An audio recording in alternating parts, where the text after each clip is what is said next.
Om Swastiastu, perkenalkan nama saya Kadek Vanessa Apriliani. Saya di sini akan membahas sedikit pemahaman saya mengenai tentang sejarah perkembangan bahasa Indonesia.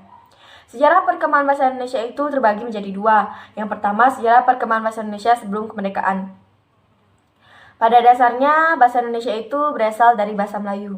Pada saat zaman Kerajaan Sriwijaya, bahasa Melayu telah digunakan sebagai bahasa penghubung antar suku-suku di Nusantara dan sebagai bahasa perdagangan baik di Nusantara maupun di luar Nusantara. Sebagai bukti bahwa bahasa Melayu itu pernah digunakan sebagai bahasa kerajaan terdapat dalam peninggalan-peninggalan sejarah seperti Prasasti Talang Tuo, Prasasti Kedukan Bukit, Prasasti Kota Kapur, dan Batu Nisan. Pada saat itu bahasa Melayu telah difungsikan sebagai bahasa kebudayaan, bahasa perdagangan, bahasa pengantar suku Nusantara, dan sebagai bahasa resmi kerajaan. Bahasa Melayu mampu memperkuat rasa persaudaraan bangsa Indonesia.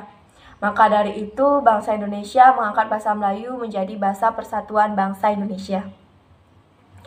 Dan yang kedua adalah perkembangan sejarah bahasa Indonesia setelah kemerdekaan. Pada tanggal 28 Oktober 1928, para pemuda-pemudi Indonesia berkumpul di Batavia dan berikrar. Yang pertama, kami putra-putri Indonesia mengaku bertumpah darah yang satu, tanah air Indonesia. Yang kedua, kami putra-putri Indonesia mengaku berbangsa yang satu, bangsa Indonesia. Yang ketiga, kami putra-putri Indonesia mengaku menjunjung tinggi bahasa persatuan bahasa Indonesia. Ikrar itu disebut dengan Sumpah Pemuda. Dari ikrar itu, ada ikrar ketiga yang berarti bahwa bahasa Indonesia merupakan bahasa persatuan bangsa Indonesia. Pada tahun 1928, bahasa Indonesia telah dikedudukan menjadi bahasa nasional. Dan pada tanggal 18 Agustus 1945, bahasa Indonesia telah didudukan menjadi bahasa negara. Karena pada saat itu Undang-Undang Dasar 1945 telah disahkan menjadi Undang-Undang Dasar Negara Republik Indonesia. Di dalam Undang-Undang Dasar 1945 disebutkan bahwa bahasa negara adalah bahasa Indonesia. Itu terdapat pada pasal 36. Proklamasi Kemerdekaan Republik Indonesia pada tanggal 17 Agustus 1945 telah mengukuhkan kedudukan dan fungsi bahasa Indonesia secara konstitusional sebagai bahasa negara.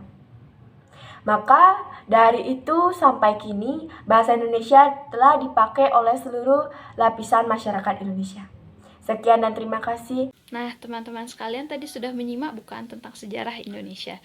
Di sini saya akan melanjutkan memaparkan tentang kedudukan bahasa Indonesia yang pertama yaitu sebagai bahasa nasional. Teman-teman pasti sudah tidak asing lagi bukan dengan istilah Sumpah Pemuda. Ya, Sumpah Pemuda dilaksanakan pada tanggal 28 Oktober 1928. Dan di bulir ketiganya berbunyi, kami putra dan putri Indonesia menjunjung tinggi bahasa persatuan bahasa Indonesia. Semenjak saat itulah bahasa Indonesia berkedudukan sebagai bahasa nasional. Sebagai bahasa nasional, bahasa Indonesia memiliki 4 fungsi.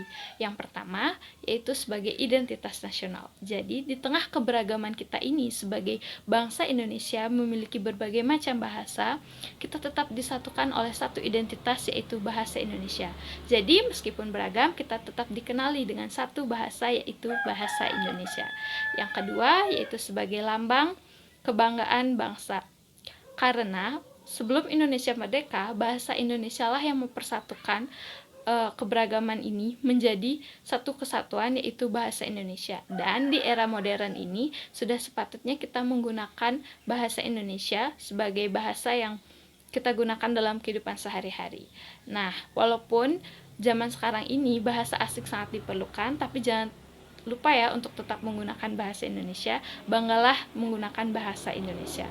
Yang ketiga yaitu sebagai alat komunikasi. Sebagai alat komunikasi, bahasa Indonesia digunakan di berbagai macam media, entah itu koran, televisi, radio, dan lain sebagainya. Dan yang keempat atau yang terakhir, bahasa Indonesia sebagai alat pemersatu bangsa.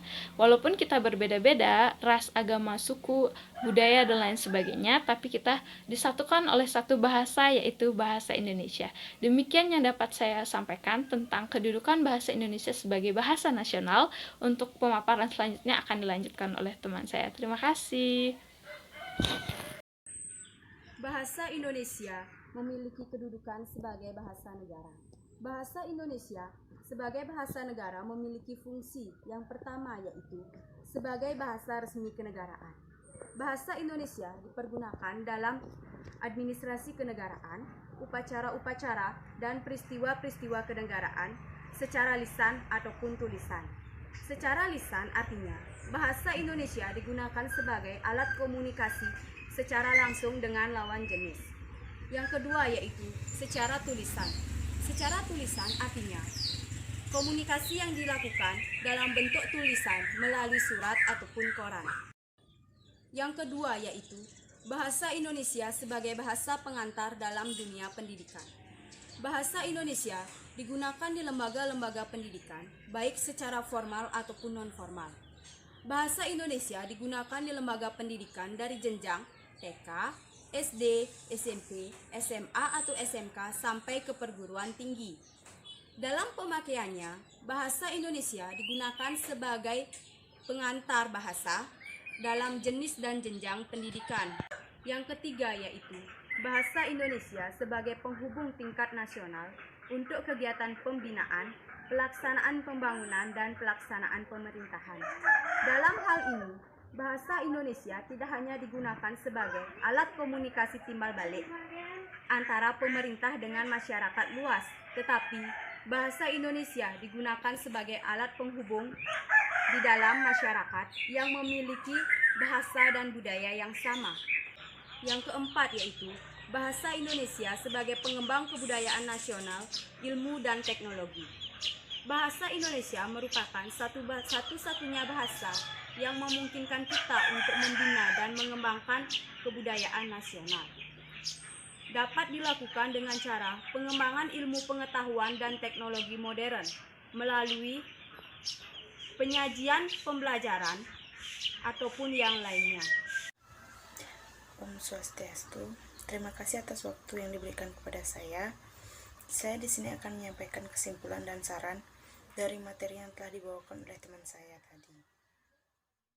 Jadi kesimpulannya adalah bahasa Indonesia ialah bahasa resmi Republik Indonesia sebagaimana disebutkan dalam Undang-Undang Dasar Republik Indonesia 1945 dalam pasal 36 yang berbunyi bahasa negara ialah bahasa Indonesia. Sejarah bahasa Indonesia telah tumbuh dan berkembang dari abad ke-7 dari bahasa Melayu yang sejak zaman dahulu digunakan sebagai bahasa perhubungan bukan hanya di kepulauan melainkan juga di seluruh Asia Tenggara.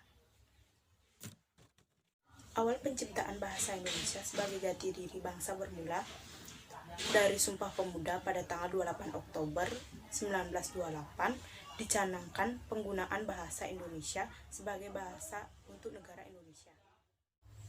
Jadi saran saya, sebagai warga negara yang baik, sudah seharusnya kita mencintai dan menerapkan bahasa Indonesia dalam kehidupan berbangsa dan bernegara. Walaupun kita memiliki banyak ragam bahasa daerah, tetapi kita tidak boleh melupakan dan menganggap remeh bahasa Indonesia yang merupakan bahasa resmi negara kita.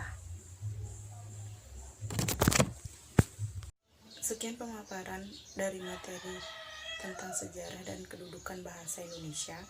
Apabila ada salah kata, mohon dimaafkan. Sekian dan terima kasih.